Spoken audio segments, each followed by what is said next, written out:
Ito ang mga negosyong nabuo ng dahil sa mga nasa uso. Samahan niyo kung alamin ang mga produktong kahit hindi na trending, patok pa rin ang negosyo. Mga Korean snacks na naging pack na pack, yan ang bida sa mga negosyong ito. Yung buhos ng orders, overwhelming talaga, especially yung mga holidays. Wala pa masyadong nakakapag-business ng hotdog dito. Super unique po yung mga flavors na natikman po nila. Trendy Korean outfits for less? Ipapakita namin sa inyo kung gaano ka-okay ang ukay. In one night of live selling, I am gaining 20 to 40K po. In 2 days po, nabawi ko po yung puhunan ko po. Isang kainan, pwede kayong kumain ng libre. Pero may mga hamon na kailangang lampasan. Kailangan namin maka-come up ng unique strategy na magbe-benefit din yung mga customers namin. Yung net revenue namin monthly is 150 to 180,000. Lahat na yan sa pera paraan. 나는 너를 사랑하지만 너는 그녀를 사랑한다. 뭘 할 거야? 왜 그냥 그녀와 함께 있지 않니? 슈, 진짜.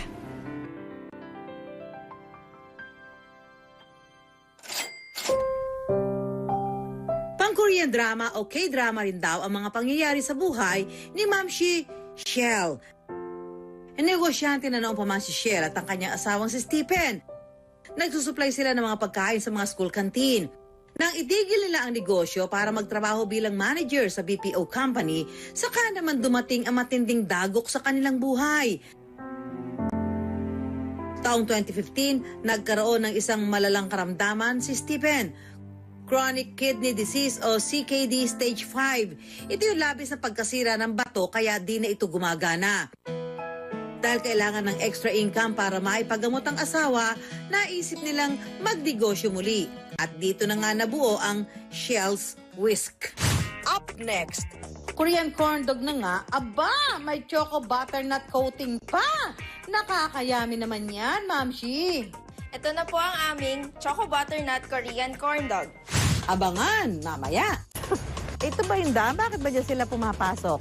Ano itong Wings of Fortune? Airing of Fortune. Swertein kaya ako para makakain ako ng libre? Uy. Alamin kung paano nalagpasan ni Michael ang mga naging hamon ng pandemya sa kanyang negosyo.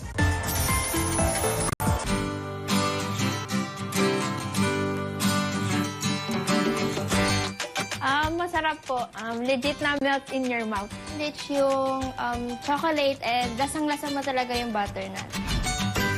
From savory to sweet, paano nga ba ginagawa ang Choco Butternut Corn Dog?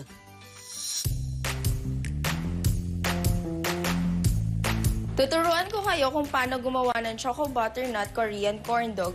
Ihalo muna ang asin sa harina. Sa hiwalay na lalagyan, ibuhos ang tubig.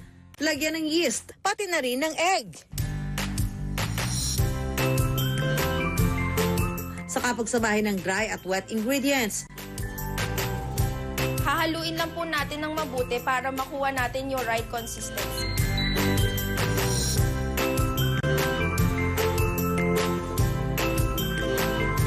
Itatabi ng 1 hanggang 2 oras ang masa para umalsa ito. Kapag umalsa na ang corn dog mix, ay pwede na itong i-coat sa kanilang homemade chocolate bar. Saka lalagyan ng breadcrumbs. At i-deep fry for 2 minutes hanggang sa maging golden brown.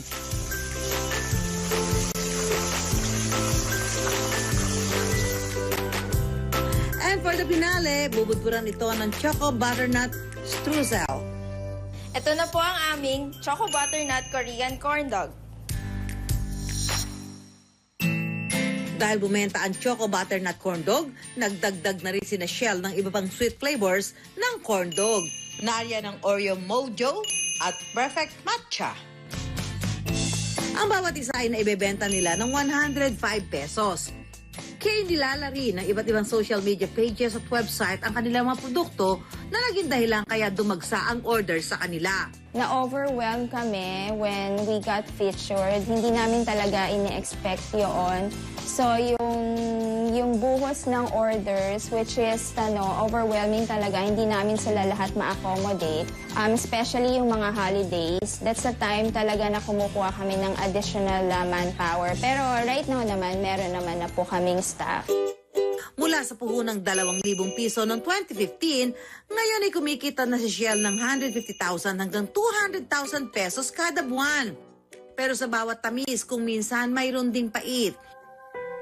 Sa kasamaang palad nga, yumauri ng asawa ni Shell noong 2020. Ganun pa man, nanatiling inspirasyon niya ang kanyang mga anak at si Stephen. I think kung nandito pa siya, masaya siya for us. I'm sure proud na proud siya sa amin. Susunod sa Pera Paraan. Hotok na patok, bentahe pala ng isang working student.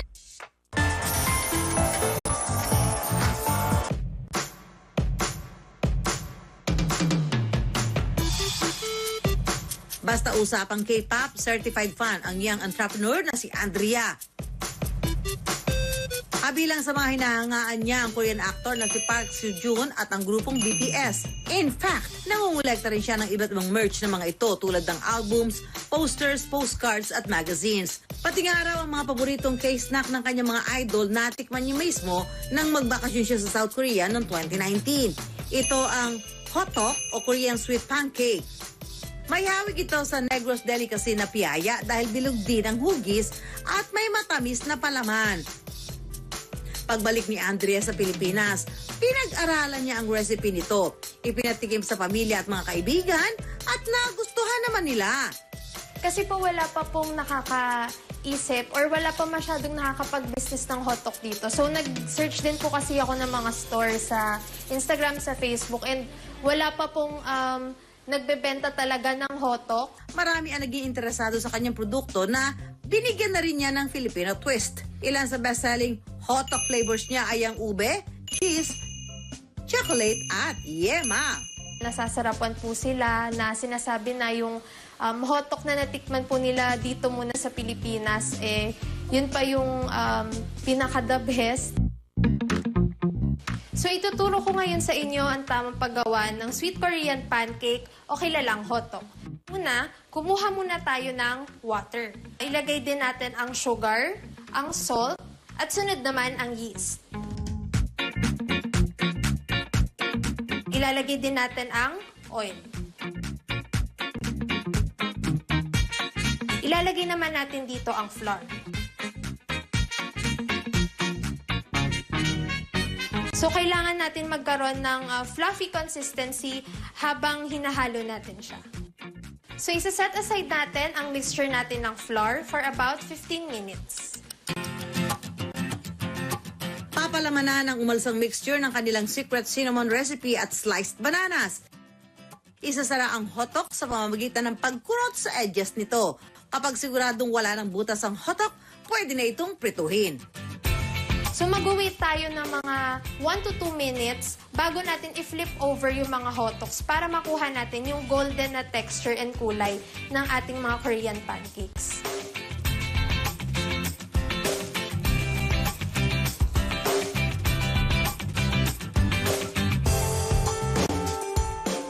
At ito na ang finished product na classic with banana hotdog. 50 to 100 pesos ang kada 3 piraso ng benta ni Andrea sa hotdog, depende sa flavor.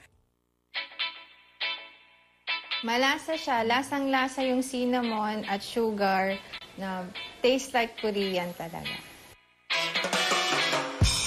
Nang magsimulang tangkiliki ng customers ang mga hotdog ni Andrea, kahit nag-aaral pa lang ay kumikita na siya. Pero dahil parehong demanding ang mga ito, dumating sa puntong kinailangan niyang pansamantalang itigil ang pagninegosyo para mag-focus sa pag-aaral. So nag-stop po ako siguro mga 1 month to 2 months po hanggang nahirapan din po ako kumuha ng customers. Kaya mas pinalakas niya ang social media pages ng Wangyum Hotdog hanggang sa muli itong makilala. Ang puhunan ng 1,000 piso noong 2020, kumikita na ngayon ng 7,000 pesos pataas kada buwan. Susunod sa Pera Paraan. 6,000 pesos na puhunan, nabawi raw sa loob ng 2 araw? How true? Mag-SSD o mag-screenshot dan mamaya, mga sis!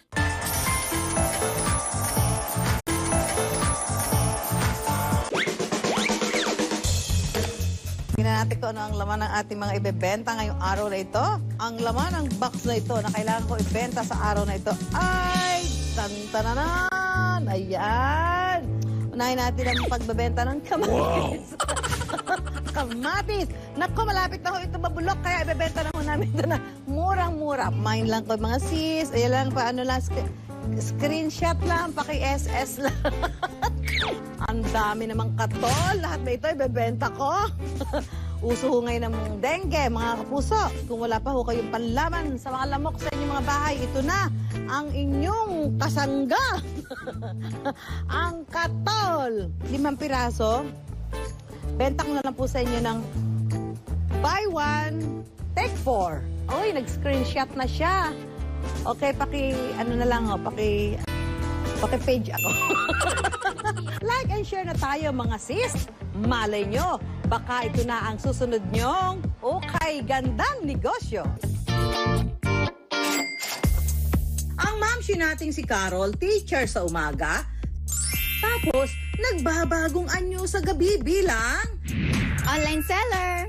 ang kanyang mga itinitinda, mga damit na galing daw UK. Pero hindi United Kingdom mga mamshi, kundi ukay. Nagsimula naman lahat sa 6,000 pisong puhunan na pinambili ni Carol ng isang bale o bulto ng mga ukay na damit. Pero, believe it or not mga mamshi, bumalik daw ang kanyang puhunan sa loob lamang ng In 2 days po, nabawi ko po yung puhunan ko po. And now po, nakakabili na po ako in a week ng more than 10 bales po. Up to large, jumper. At ngayon, ang kinikita ni Carol umaabot na sa In one night of live selling po, I am gaining 20 to 40K po. wow! Okay, gandang negosyo nga! Pero paano nga ba siya nagsimula? Kwento ni Carol, mga damit na hindi na niya sinusuot ang una niyang ibinenta. Nung dumating po yung time na nabenta na po yung mga yon, parang wala na po akong mabenta, pero there are still buyers na nag-a-ask, wala na po ba? Ganon po. So, hindi ko naman po pwedeng ibenta yung personal kong gamit. So, ang ginawa ko po, nag-reach out po ako for bales. Naghanap po akong supplier, kung saan po mas maganda yung ganyan. Ang mga bulto ng ukay madalas daw nagaling sa Amerika, Japan at South Korea na ini-import naman ng mga local supplier. Bawat bulto may lamang 150 hanggang 300 na pirasong damit. Pero dinodiretso sa online tindahan ng mga ito dahil sinisigurado muna ni Carol na malinis at magaganda ang kanyang mga ibinebenta. Para ma-achieve ito, pinagtutulungan daw nila ng kanyang pamilya ang pagproseso sa mga damit. Bye! Yan, usually, pag in-open ko yung bale, nagdadasal na ako sa isip ko. Kasi nakakaba talaga. So, kayo din, kung balak niyo pong mag-ukay, pagdasal niyo yung bulto. Meron ako dito 3 plastics, 1, 2, and 3. This is for the light colors, mga puti. For the dark colors and for the color black. Hiwa-hiwalay na para madali pong laban ng mama ko. Meron ako nakita dito, ayan. Ito yung mga ganitong dress, mga doll dress. Ito yung mga nabebenta natin ng mahal. Yan yung mga nabebenta ng 250 to 280, yung mga puff dress. Yan, kahit sa mall may mga ganito. So, kita nyo naman wala siyang mga sira, walang punit, walang butas. So, mabebenta natin to ng mahal. Check naman tayo ng dark colors. Ito, velvet yung fabric niya. Yan, katulad nito, meron na halong mga old style, ganon. So, baka pwede nating i-sale to or kapag hindi na siya nabenta, pwede nating i-donate. Ito, eyelet. Sa mall, sobrang mahal ng eyelet. Yan, mga sinusot ng mga artista din yan. Sa pagbili ng bulto ng ukay, dapat daw malakas ang iyong swerte. Hindi raw kasi nakatitiyak na magaganda at pwede pang ibenta ang laman ng bawat bale. May bale po ako na buong bale disregard po. Buong bale po is natapon. So, yung pera po, natapon din po. Pero it doesn't mean po hindi na ako magpo-proceed. Kapag nasort na ang mga damit, pwede na itong labhan.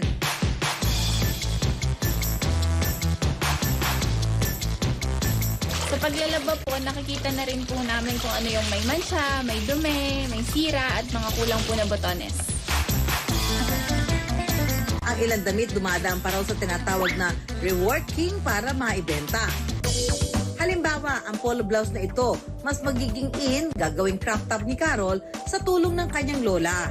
Sa mga repair po at saka kailangan ayusin ng mga damit at pwede pang ayusin, ang gumagawa po nun, kasama ko po doon si Lola.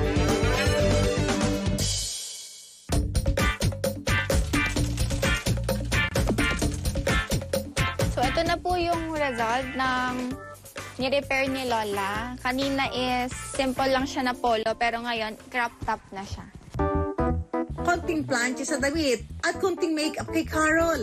At handa na siya mag-live selling in 3, 2, 1. Hello mga kaukay! Welcome sa live selling po natin.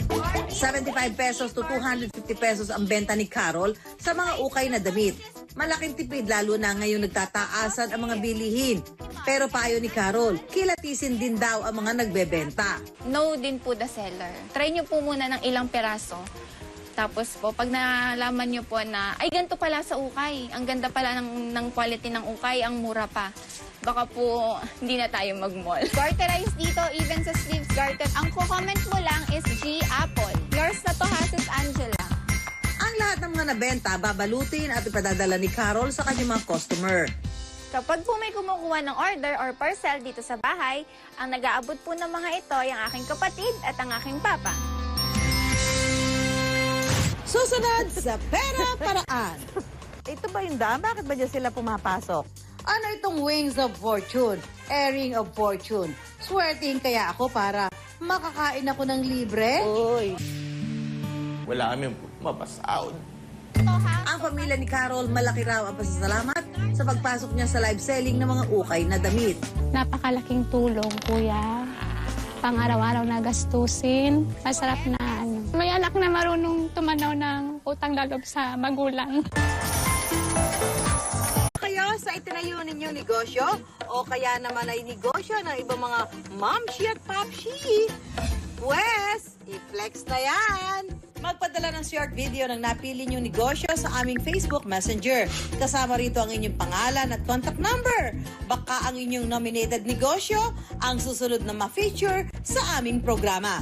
Mga mamshi at mga papshi, mag-nominate na. Ibida ang mga mapamaraang negosyante. Now na! Animal print na. Ang pagbenta ni Carol ng mga ukay, di lang daw sagot sa mga naghahanap ng murang damit. Nakatutulong din daw ito sa lumalaking problema sa basura na mula sa mga produktong gawa sa tela. Ayon sa isang pag-aaral, 92 million tons ng basura ang mula sa tela kada taon sa buong mundo. At tumbas ito ng isang truck ng basura na itinatapon kada segundo. Mga mamshi at mga papshi, ito ang mga paraan para makatulong tayo sa pagbawas ng basura mula sa mga tela. Una, sa halip na itapon, i-donate o ipamigay ang mga damit na hindi na ginagamit para mapakinabangan ng iba. Pangalawa, i-upcycle o gawing ibang produkto ang mga lumang damit gaya ng bag o punda ng unan. Ikatlo, repair. Kung hindi naman malaki ang sira ng damit, subukan itong ayusin para humaba pa ang buhay nito. Ikaapat, resell. Ibenta ang mga maaayos pa na damit. Bye-bye na sa kalat. Hello naman sa extra kita. Ang pamilya ni Carol, malaki raw ang pasasalamat sa pagpasok niya sa live selling ng mga ukay na damit. Napakalaking tulong, kuya. Pang-araw-araw na gastusin. Sa grocery, pambiling ulam, binibigyan ako ng anak ko. Masarap na ano. May anak na marunong tumanaw ng utang na loob sa magulang. Dahil rin sa online selling, naibili ni Carol ng motor ang kanyang papa at nakabili na rin siya ng lote na balak niyang tayuan ng physical store para sa mga itinitindang ukay. Kaya para sa mga gustong mag-online selling din, ang may papayo ni Carol, Go na po. Start nyo na po. Kasi po, maganda po siyang business. Malaki po yung makukuha nyo kapag po nagtiyaga po kayo. Tiyaga lang po talaga. Marami po nagpo-post na ayoko na ata, wala akong viewers. Tuloy lang po kasi po lahat naman po nagsastart sa scratch. Wala naman po nag-start na ka-live nyo po is boom agad. 1, 2.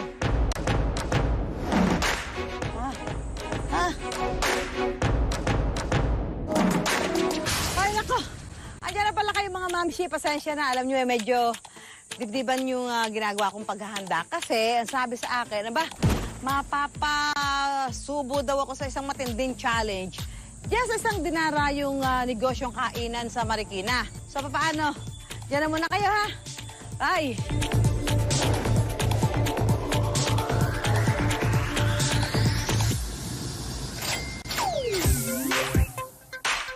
Ay, nako mga kapuso. Ito, nakarating din tayo at kitang-kita nyo naman ang ginawa natin paghahanda para kahit anong challenge, ready tayo, di ba?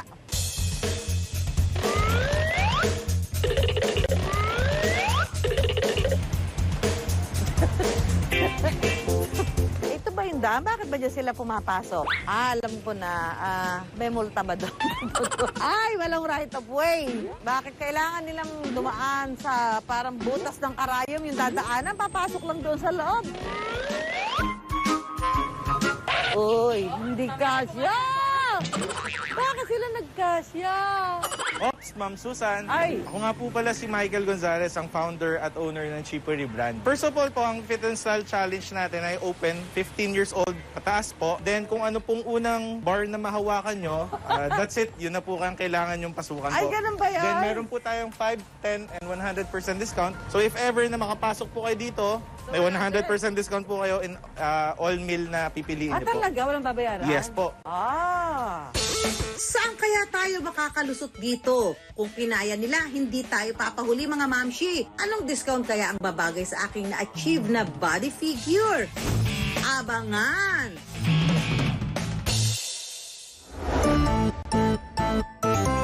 Dahil sa diskwento na pwedeng makuha, ang customers nila talagang palaban. Kapag nakalusot kasi sa challenge na ito, matinding chibugan din ang naghihintay. Ang pagkain kasi nila rito, unlimited!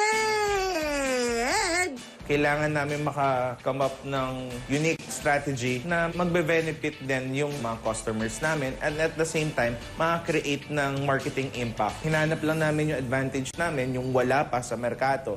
February 2020 nang simulan ni Michael ang negosyong ito. Hindi naging madali para kay Michael ang naging pagsubok ng pandemya. After ng opening, 2 weeks nag-pandemic. As a owner, bibigay ka na kasi ipon mo, nag-loan kami, all in namin, binigay namin sa business. Wala kami mapasahod. Wala kami pambayad na rent. Yung mga kids ko, wala rin gatas. So it's a process. Kumbaga, sobrang hirap ng pinagdaanan namin. Pero dahil palaban itong si Michael, ang mga pagsubok na naranasan sa negosyo, ginawa niyang oportunidad. Kaya ang kanilang konsepto at produkto unti-unting nakilala. Kahit sobrang negative na nangyayari, tinaturn namin siya into positive. Now, we are very grateful kasi sobrang nag-boom yung Chipory brand.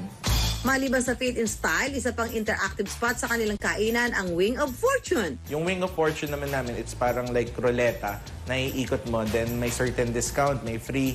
Siyempre mga mamshi, susubukan din natin ang swerte natin sa Wing of Fortune. So, ilang try? Isang try lang po yan. Isang try Yes, lang. po. O, sige, let's try this one. Wing of Fortune.